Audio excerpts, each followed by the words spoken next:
significa que un país cumpla 200 años?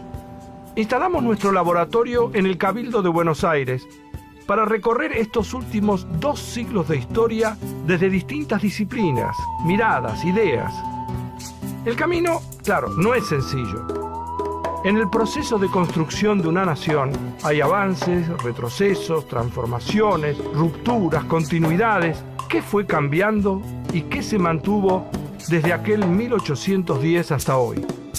Esta y otras preguntas buscarán sus respuestas en nuestro Laboratorio de Ideas Bicentenario.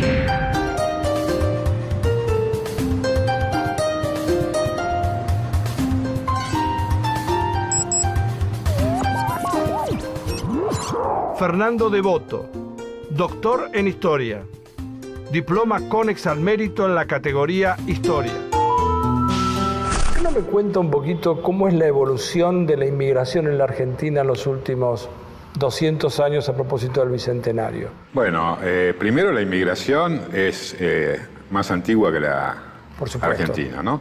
Pero si nosotros tomásemos como punto de partida 1810, uno podría señalar que ya ahí hay una presencia de extranjera importante en la ciudad de Buenos Aires, pero luego de la emancipación se hace más visible.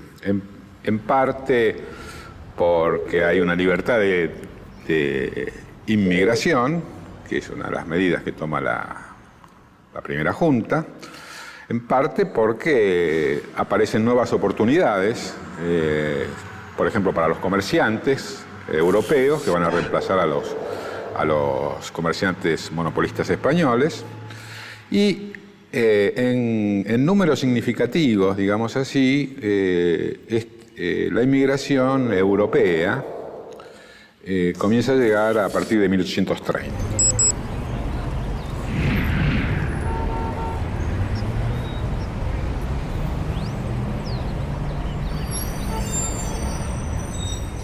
Luego tenemos el gran momento, o la segunda gran oleada, que se llama la inmigración de masas, entre 1880 y la Primera Guerra Mundial, que es ahí el periodo en el cual los inmigrantes llegan a alcanzar proporciones en relación con la población sin equivalente en ninguna otra parte del mundo. Por ejemplo, el censo de 1895, los extranjeros son el 25% de la población. ¿Y cuánto era la población? La población era en 1895 4 millones. 4 millones. ¿Y llegó a alcanzar cuánto? ¿El 25%? El 25%. En 1914... O sea, llegó 1 millón de personas. Bueno, llegaron más, porque hay que recordar siempre que más o menos la mitad de los inmigrantes retornan, por distintas razones. ¿Y ya estamos hablando de cuánta gente en 1930? En 1914, perdón. Sí. Estamos hablando de 8 millones. 8 millones, o sea, se duplica la población. Sí, la tasa de crecimiento enorme de la población entre el 95 y el 14 está ligada al fenómeno inmigratorio. Solo para tener una idea, en 1912, solo en ese año, llegan 300.000 inmigrantes. De todas maneras hay que hacer una aclaración, que a mí me gusta siempre remarcar. La Argentina es un país complejo, heterogéneo, es muchos países en uno. Entonces la inmigración impacta en determinadas áreas de la Argentina, masivamente y mucho menos en otras. En Buenos Aires, más o menos, el porcentaje siempre está en el orden del 50%. O sea, los inmigrantes son el 50% de la población de la ciudad. Esto tiene muchas consecuencias, porque siendo los inmigrantes, sobre todo varones adultos, alrededor de 3 de cada 4 personas, varones, adultos, en la ciudad es extranjero. Eso es muy significativo. Es muy significativo. Pero si nosotros vamos a las provincias del noroeste, el porcentaje de los inmigrantes puede ser 2-3%. Entonces se ve que el impacto migratorio es muy diferente según las distintas áreas de la Argentina. Es muy importante en todo el litoral. 2 ciudades emblemáticas, Buenos Aires, Rosario, y todo lo que se llama la Pampa Gringa, ¿no? Frente a tal movimiento de personas, no queda más que preguntar cuál fue la razón de esas migraciones. La inmigración siempre reconoce una pluralidad de causas, ¿no? Pero si uno las quiere simplificar, diría, hay factores de atracción, las posibilidades que existen en los países americanos. Tierra, mejores salarios, etc. Luego tenemos los factores en el país de origen, lo que se llama expulsión, atracción, expulsión. En los países de origen,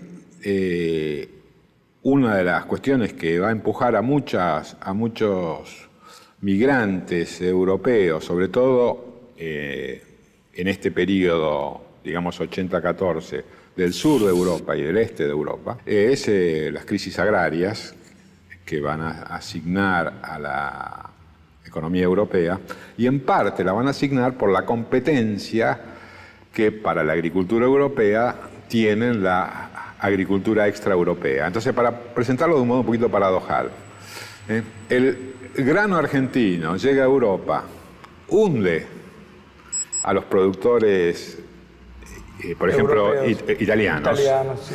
del norte de Italia. Estos tienen que emigrar y emigran a la Argentina, así que hay un círculo de este tipo. La Primera Guerra Mundial significa un quiebre. Y significa un quiebre porque la guerra genera inseguridad, el transporte marítimo es más peligroso, las personas no abandonan a sus familias en esos contextos. Luego de la Primera Guerra Mundial, para el caso argentino, tenemos la tercera oleada, más o menos de 1919 hasta 1930. Esa es una oleada también significativa, que se corta con la crisis mundial. Fin de la Segunda Guerra Mundial significa el reinicio de la migración, y ahí tenemos, con respecto a los europeos, la cuarta oleada, que es más corta. Es una oleada que va de fin de los años 40 hasta 1960, pero en grandes números solamente hasta 1951-52, y ahí la migración europea termina como capítulo significativo de la historia argentina. Pero en ese momento, digamos así, esa migración europea es relevada por la migración limítrofe.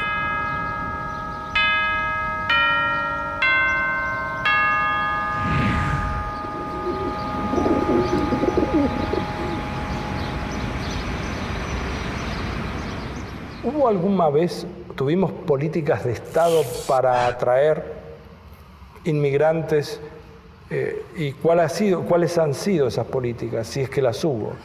En la generación fundadora, digamos, de la Argentina moderna, la idea era la inmigración del norte de Europa. Por simplificar, anglosajones.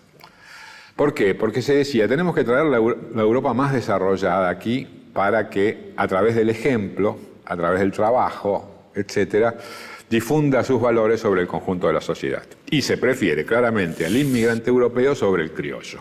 Y dentro de los inmigrantes europeos, al inmigrante del norte de Europa. Sin embargo, la realidad es otra. No vienen los inmigrantes del norte de Europa, vienen los italianos, los españoles, luego vienen los sirio-libaneses, los rusos. Luego de la Primera Guerra Mundial, en Argentina y en otros contextos, la cosa se hace un poco más complicada. Es decir, que las políticas del siglo XIX son políticas abiertas. Las políticas del siglo XX, desde la Primera Guerra Mundial, empiezan a poner restricciones. Se empieza a decir, bueno, dado que hay tanta oferta, ¿por qué no elegimos? Estos sí, estos no. Luego empieza el problema de la amenaza social. Pero un segundito, sí. Recuerde que quiero hablar de la amenaza social que me interesa. Estos sí y estos no. ¿Quiénes sí y quiénes no? Bueno, eso cambia a través del tiempo. Primero se querían anglosajones. Después se decía, bueno, los italianos y los españoles no están tan mal. ¿Por qué? Porque son latinos, católicos, compatibles. exóticos, ¿quiénes no? Sirio-libaneses, judíos, etc.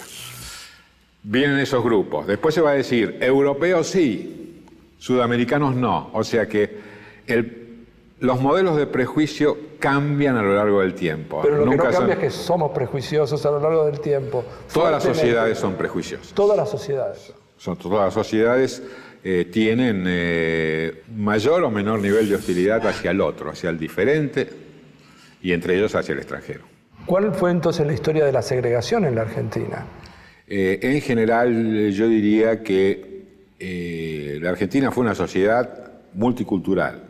O sea, en la cual coexistieron muchas culturas, cosa que siempre olvidamos, porque tenemos un mito, y este mito es el del crisol de razas, ¿no? Que todo se habría fundido, etcétera. Bueno, la cuestión fue un poco más complicada y un poco más lenta. Yo diría que el prejuicio mayor, sin embargo, durante muchas décadas fue contra el criollo. Y esto es una cosa sorprendente. Es como si nosotros nos trasladáramos hoy a Francia y dijéramos, las clases dirigentes francesas prefieren a los inmigrantes del Magreb a los franceses. No, acá se prefería al inmigrante europeo ante el criollo. Se lo consideraba mejor trabajador, se lo consideraba factor de progreso, etcétera, etcétera.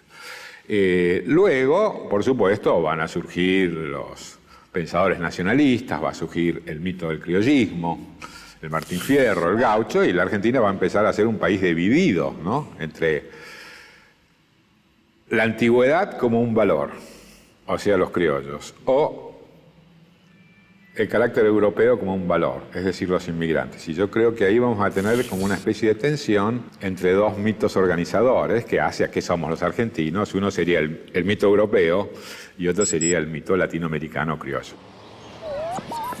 Eso yo creo que es algo sobre lo que hay que discutir en este bicentenario.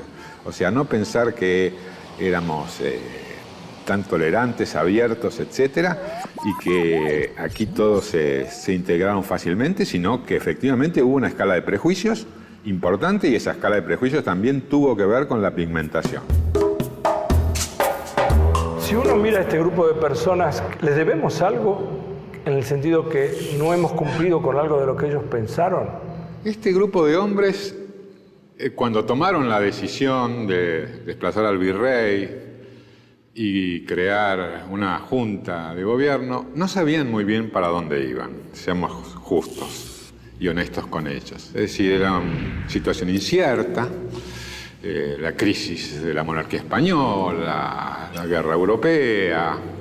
Tomaron la oportunidad, de todas maneras, y se lanzaron a lo que para ellos era una aventura.